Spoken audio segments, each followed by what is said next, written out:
আরে ও ভোলা, এইদিকে আয়। আমাকে ডাকলে কাকা? তা তোকে ছাড়া আর তো কাউকে দেখতে পাচ্ছি না রে। সত্যি তো, তুমি আমাকেই ডেকেছো। তা কি বলবে কাকা?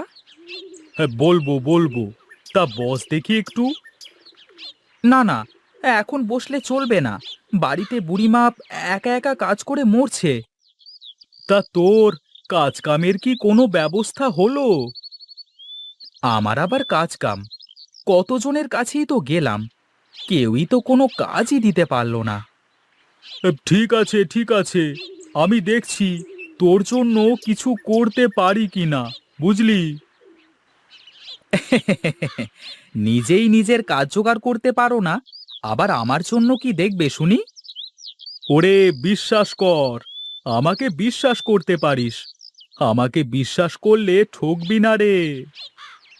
ঠিক আছে কাকা, তাহলে কালকে দেখা করি, দেখি তুমি আমার জন্য কি কাজ জোগাড় করতে পারো।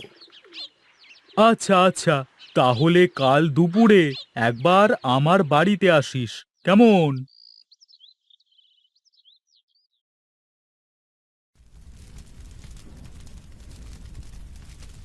কি রে ভোলা, এত তাড়াতাড়ি বাড়ি চলে আসলি যে?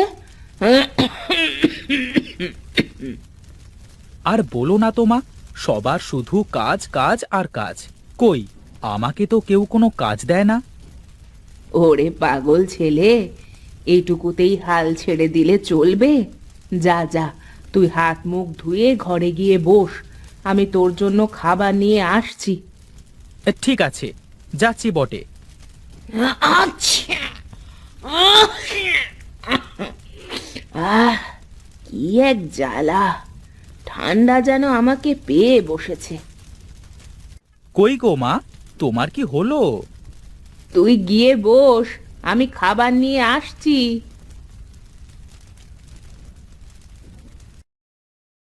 তুই হয়েছিস একদম তোর বাপের মতো। হ্যাঁ, এই জন্যই তো আমার পোড়া কপাল। কই, কোথায় সে? আমাদের এভাবে একলা রেখে চলে গেল। আহ, ওভাবে বলতে নেই বাবা, হাজার হলেও তো সে তো জন্মদাতা পিতা। বুঝেছো মা, আমার না শুধু একটা কথাই তার কাছে জানবার ইচ্ছা। কি কথা রে বাবা? আমাদের কি দোষ ছিল? আমাদের কেন সে একলা করে চলে গেল? আমাকে কেন করলো পিতার পরিচয়হীন? আমি তোর কষ্ট বুঝি রে বাবা, কিন্তু কি আর করার বল, যা হয়ে গেছে তা নিয়ে ভেবে লাভ কি? কিরে, তোর কি খাওয়া শেষ? হ্যাঁ মা, আমার খাওয়া শেষ। যাই একটু গ্রামের মধ্যে বের হব, যদি কোনো কাজ মেলে।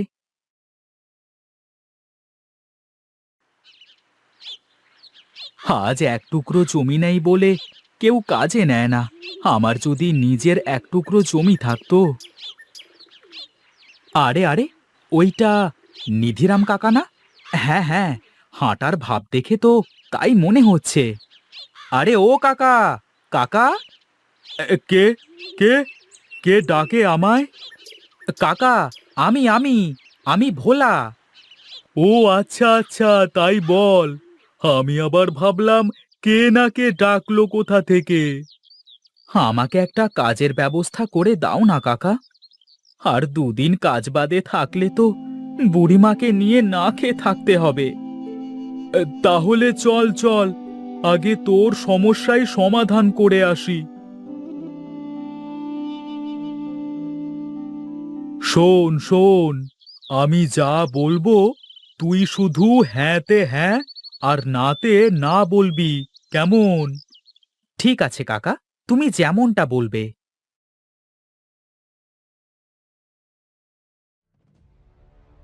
এই নাও তোমার মুড়ি। এ তো শুধু মুড়ি, সাথে গুড় কোথায়? ঘরে গুড় থাকলে তবেই না দেবো। কি, আমার ঘরে গুড় নেই? হায় রে কপাল, কি করি এখন? রায়বাবু কি বাড়িতে আছেন নাকি? আরে নিধিরাম সর্দার, এসো এসো, বসো। তা কি ব্যাপার? আর ওই ছোকরাটাকে তো ঠিকমতো চিনলাম না। ওকে চিনবেন, ও হলো আমাদের রাঙাদির ছেলে ভোলা। ও আচ্ছা আচ্ছা, তা তো বেশ বড়ই হয়ে গেছে, সেই ছোট্ট থাকতে দেখেছি। তা বাবা, কি করছো আজকাল?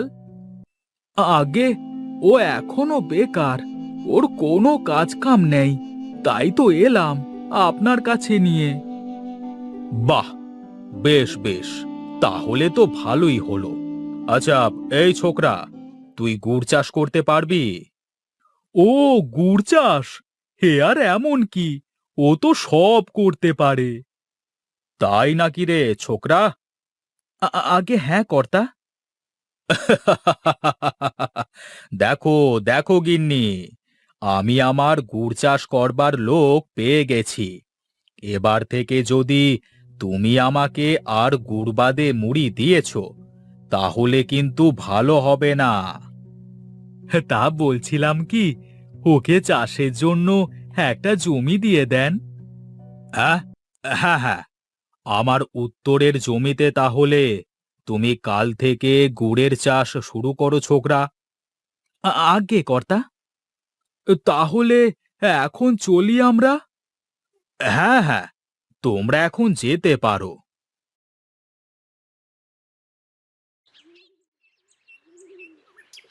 আচ্ছা কাকা, তুমি যে হ্যাঁ হ্যাঁ করতে বললে, তা এখন আমি জমিতে কিভাবে গুড় চাষ করব?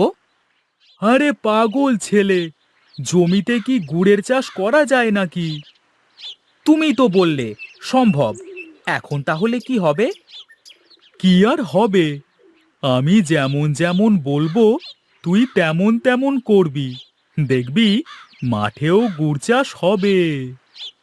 আমাকে একটু ভালো করে পরিষ্কার করে বলো তো কাকা, তুমি কি বলতে চাও? শোন শোন, তুই জমিতে আখের চাষ করবি, তারপর আখ থেকে গুড় বানিয়ে নীলকান্ত রায়বাবুকে দিয়ে আসবি। আরে হ্যাঁ, তাই তো, আমার তো মাথায় এত সময় এই বুদ্ধি আসেইনি। হ্যাঁ হ্যাঁ, লোকে বলে না, পুরানো চাল ভাতে বাড়ে। সত্যি কাকা, তোমার মাথায় অনেক বুদ্ধি, কিন্তু এখন আমি আখের বীজ পাবো কোথা থেকে? আরে আমি থাকতে ভাবনা কি আছে, চল চল, আমার বাড়ি তোকে নিয়ে যাব।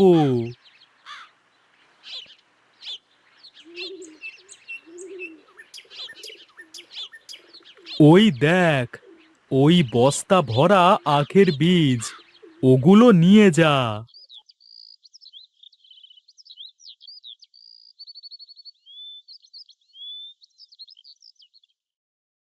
কি রে ভোলা, এই সাত সকাল করে বস্তা মাথায় করে কোথায় যাস?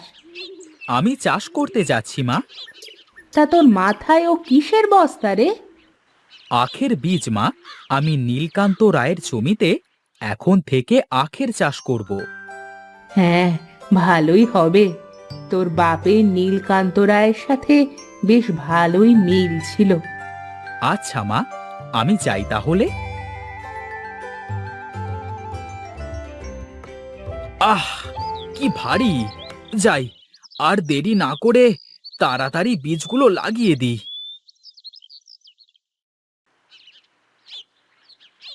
ওহ, বেশ দেখাচ্ছে তো, এখন ভালো ফলন হলে হয়। যাই যাই, এখন বাড়িতে যাই, কালকে আবার এসে জমিতে সেচ দিয়ে যাব।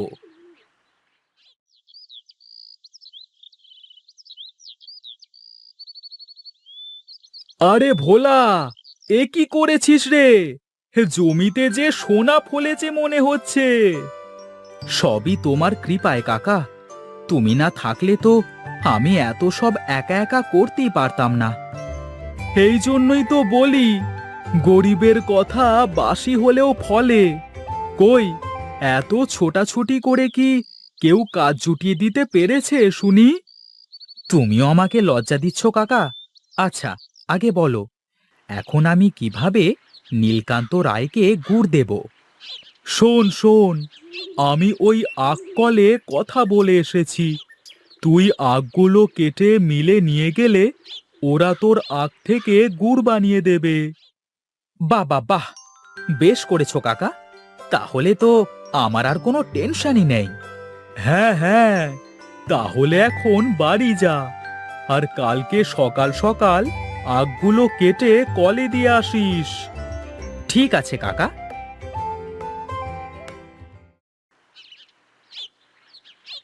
আরে ভোলা, এসেছিস তুই?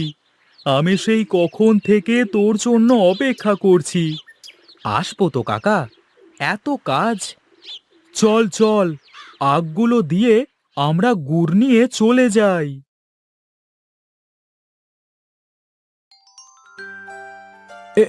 এইখানে দাঁড়া, আগে নীলকান্ত রায়ের ভাগটা বুঝিয়ে দিয়ে যা।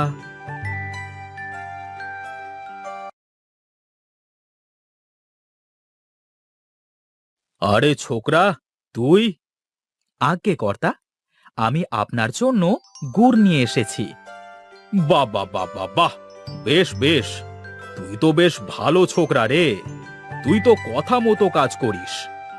হ্যাঁ কর্তা, তাহলে এবার থেকে আমি আপনার ওই জমিতে চাষ করতে পারবো?